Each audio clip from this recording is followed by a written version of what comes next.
अच्छा, mumma's boy से अगर तुम परेशान हो, मम्माज़ बॉय कौन? मम्माज़ बॉय मतलब वो हस्बैंड जो सिर्फ़ माँ की है, मतलब कि माँ ने कह दिया तो फिर आँखें भी बंद, दिमाग भी बंद, सब बुद्धि सारी इंद्रियाँ बंद और बस माँ ने कहा है तो ठीक ही कहा है, माँ है तो देवता ने हुक्म दे दिया है, ठीक है? उसके बाद बुद्धि चलाता नहीं है, उससे तुम परेशान हो, ठीक है? तुम चाहती हो कि वो तुम्हारी सुने, तुम्हारी साइड समझे और अपना दिमाग यूज़ करे थोड़ा-सा। तो देखो अभी हम ना जंप नहीं कर देंगे सीधा कि भई मम्माज़ बॉय है, बात खत्म और खराब है। नहीं, हम समझेंगे कि मम्माज़ बॉय है क्यों वो? कैसे बना और फिर उसको कैसे तोड़ना है, ठीक है? डिटेल में मैं तुम्हें समझाऊँगी बहुत सिंप्लीफाई करके, तुम्हें समझ में आएगा आई एम श्योर। तो देखो मम्माज़ बॉय कैसे बनते हैं? देखो मम्माज़ बॉय वैसे तो सब होते हैं, हम भी मम्माज़ गर्ल है, सब है और वो बंदे भी है, वो पति भी है जो अच्छे हैं। वो भी मतलब उनकी माँ ने भी उनको प्यार किया है, वे भी मम्माज़ बॉय। लेकिन जो ये तुम्हारे वाला है ना, जिसकी बुद्धि खत्म हो जाती है बिल्कुल माँ के कहने पे, वो मम्माज़ बॉय नहीं होते, वो होते हैं खराब मम्माज़ के बॉय, ठीक है? खराब मम्माज़ मतलब कि पता है क्या करते हैं? उनको ना वो बचपन से ऐसे ढाले जाते हैं सांचे में।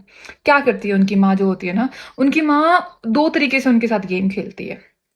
एक तो पहले वो बनेगी विक्टिम। अपने जीवन में देखना वो जो जो दो उस जिसकी ये बच्चे हैं ना, उनकी माँ अपने जीवन में बहुत बड़ी विक्टिम होती है। मतलब कि उन्हें सास भी गलत मिली होती है, उनकी नंदें भी बहुत खराब थी, उनकी जेठानियाँ, देवरानियाँ सब बहुत खराब थी। उनके पास हुए हैं जुल्म, बहुत तगड़े जुल्म हुए उनके ऊपर ना। और ये भी देखना कि वो ज़्यादा रही नहीं है उनके पास, उन्होंने कुछ करा-वरा नहीं है अपनी सास का या रिश्तों का।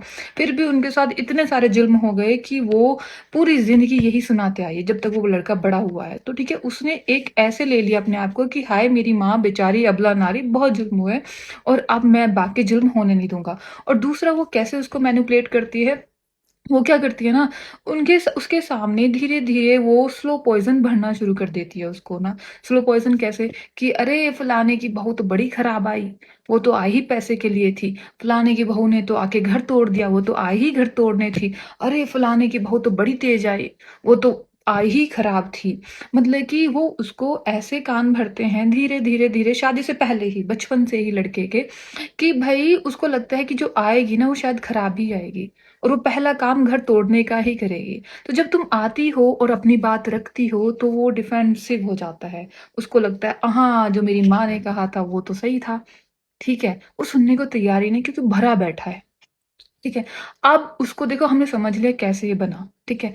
अब हम समझेंगे कि इसको कैसे तोड़ना है, ठीक है? इस स्लो पॉइज़न को कैसे हमें ख़त्म करना है। हमें बहुत पेशेंस के साथ इसको ख़त्म करना है और मैं एक बढ़िया सी ट्रिक बताऊँगी और 100% आई प्रॉमिस असर करेगी। मैं नेक्स्ट वीडियो में बनाती हूँ। आई होप तुम देखो और बाय-बाय।